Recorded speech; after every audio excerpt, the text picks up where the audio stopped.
Hello, everyone. It's Dean from the debate group here with another interview. We're here with North Broward AS, Peyton and Zach. You guys want to go ahead and introduce yourselves? Peyton, you go first. Okay, I'm Peyton. I'm second. I speak second for North Broward, and that guy's Zach. He speaks first, obviously. Yeah. Yeah. Okay, good to know. Good to know. So, first, I'll preface this. The first type of questions are just, getting to know you guys personal. So, how did you guys meet? And before debate, were you guys like friends at all? All right. So we were both new freshman year, and it was during COVID, so it was all virtual. So like we could choose when we went to school, and there was like one day I vividly remember Peyton and I were just like talking outside, and I saw his ID, and his birthday was the day before mine. So that's basically how we became friends. And then I joined debate, and he was in debate. So I was like, let's be. I was That's like, I don't cool. know what I'm doing, so let's be partners. Did you guys do any debate in middle school or anything? Nah. I mean, I did like the after school club, but I didn't really compete on like any real tournaments. So Like any like no tournaments at all, just like practice?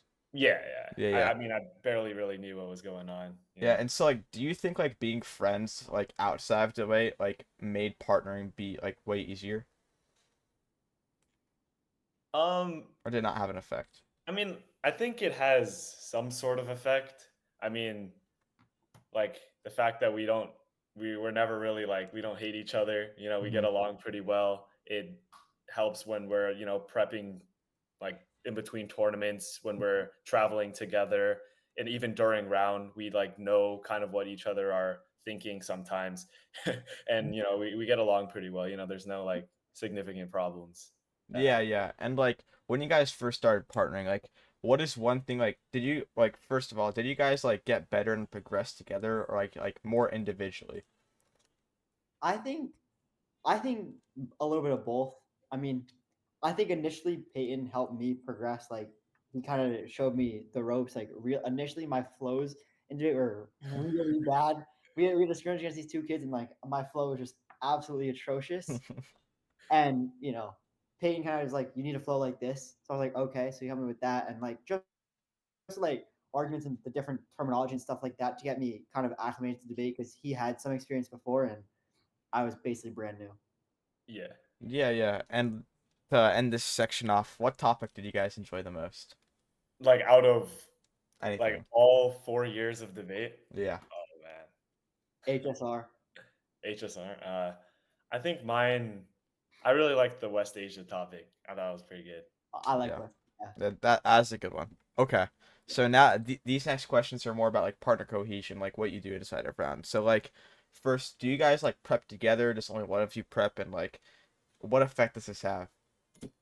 Uh, you know, uh, Peyton is known on the circuit as slash PLS. Hmm. So, we could see here that Peyton preps a lot, but I'll cut my good piece of evidence every once in a while. That'll be pretty good. Like on the West Asia topic, I cut this piece of evidence that was like all Middle Eastern countries are working together right now to resolve conflict, and that was my golden evidence for the topic, and Yeah. I Yeah. retired after that one. No, well, I do a little bit of prep, not as much as Peyton though. It's like do Yeah. you I mean, Oh, sorry. like I'll cut. I probably cut more cards, but like we do practice rounds a lot Hmm. together. Obviously, I mean it's like not like I nav. So I think like the like in between tournaments and stuff, we get the same amount of practice in, and And then also, yeah, we talk also about like a lot of the prep that is Hmm. done. So Yeah. So do you think like Peyton doing the majority of the prepping has like a negative effect on the partnership or like does it not really? It's not that deep.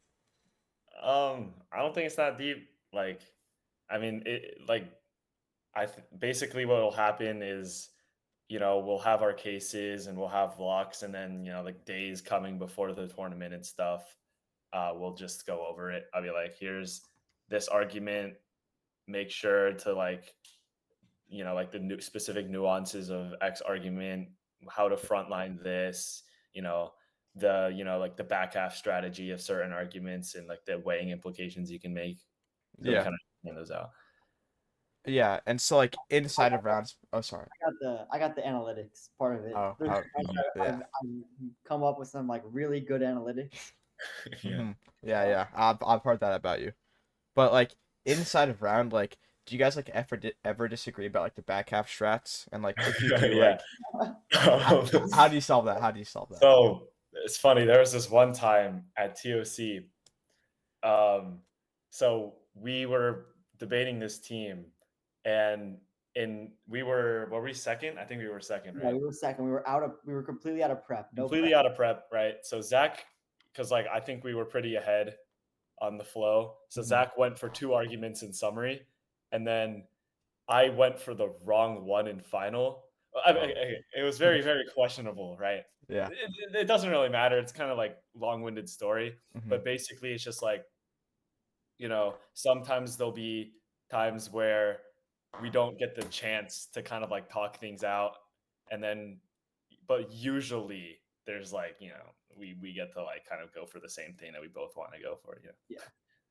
Yeah. Yeah. And like, do you like what do you think is a way like you can solve that? Like, do you think like people should like allocate the prep time more towards like after like wherever, like what do you think's like a way that you guys have solved that issue?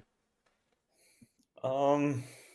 I think it kind of varies because most of the time we have enough prep to talk through Hmm. what we want to talk through. I think Yeah. it's in certain rounds, maybe it's just we don't have the prep time to talk through because either we took a lot before like some of your second rebuttal or something like that. Yeah. But no, most of the time we have enough time to talk through something, and if not, like we have a speech doc up, so we can type what Yeah. is important and we want what we want the other person to go for or like catch on Yeah. that.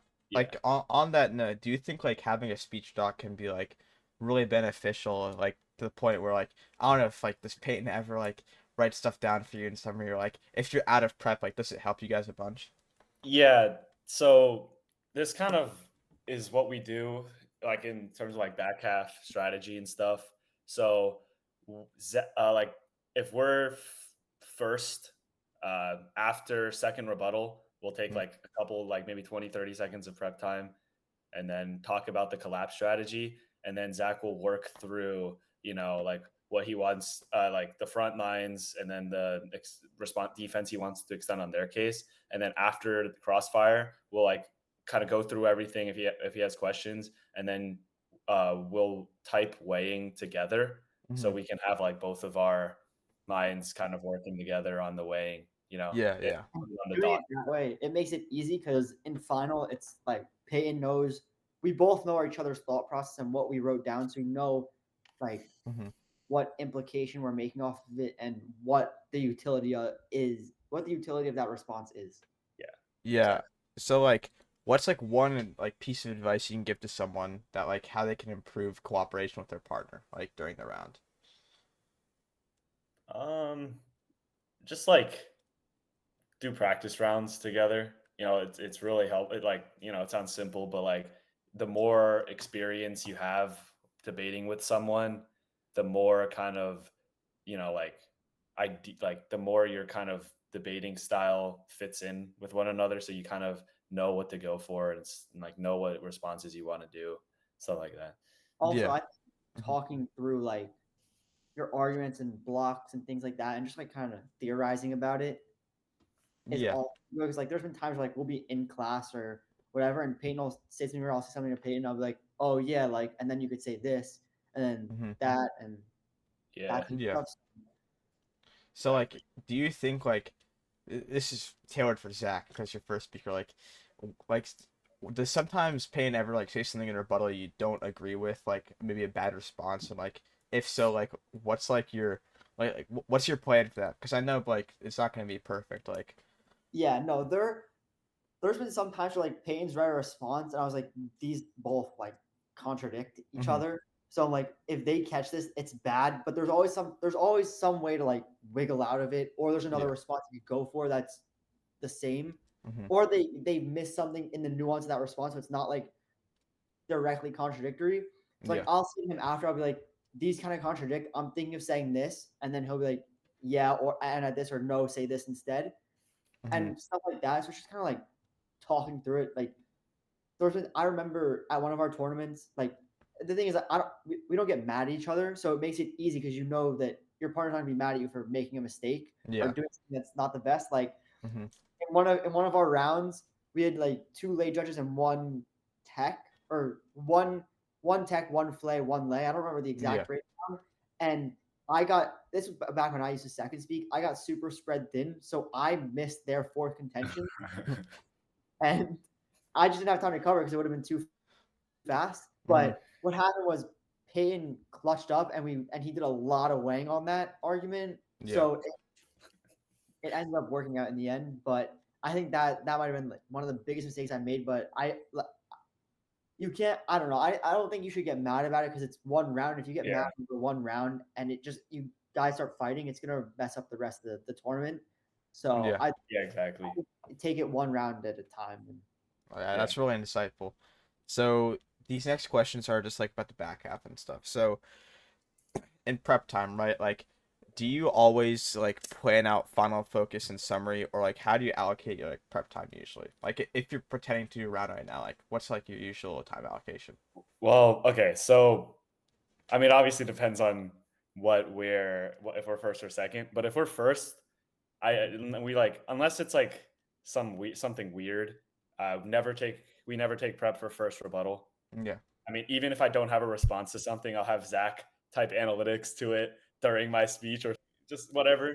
So like we usually never do that unless like they read some like weird, like I don't know, some weird framing. I need to pull some back file out of somewhere. I don't know. Yeah. And then what we'll do, I kind of talked about this earlier, is we'll take prep time. We'll take prep time before crossfire, or yeah, before crossfire and then after second crossfire. So he can go through his arguments and stuff. Mm-hmm. And And then the way I I don't really okay, so for final, the way I do it is like if I don't have prep time, I'll have two pens in my hand during their summary or their final, and whatever they write down, I'll write down a response to it next to it while Mm-hmm. they're speaking, and then yeah, and whatever else, I like that. if we're out of prep, also I'll put stuff on the dock that I noticed during when I'm flowing their final. Mm-hmm. So Peyton knows. I'm already assuming he caught on to it, but I just put everything on there anyway. He sees something where he's like, "Oh, I need that," or if I'm like, "You're missing this," like you need to address it. I'll start like highlighting it, like bolding it, and making the font really big. Yeah, Yeah. yeah. So like, do you like what speech is like? Do you think is the most important to use prep time for? Like, if you had to use 3 minutes for everything, like which one do you think? Probably summary. Yeah, I think summary because if my summary isn't good, Mm-hmm. it makes Payton's job in final significantly harder. Yeah. So So like in this scenario where like you guys like don't get or like don't use the prep time wisely and like you don't like talk about strats that much like during like the in the prep time before summary and like Zach just like gives a completely different summary than Peyton was thinking about like how do you guys like deal with that in the back half? Because usually like summary and final focus like the ideas have to align, but like if it doesn't, like how do you guys deal with that? I mean, if that were to happen, I'd have, I mean, like, what am I gonna do? I'd have to roll with it, you know. Yeah, yeah. Um, I but think if it also did happen, there'd be a reason why it happened. yeah, So, Mm-hmm. like, if I made some change in it, I'd tell Peyton like after my speech, like, I did this because that, Yeah. yeah. and yeah, Peyton's right.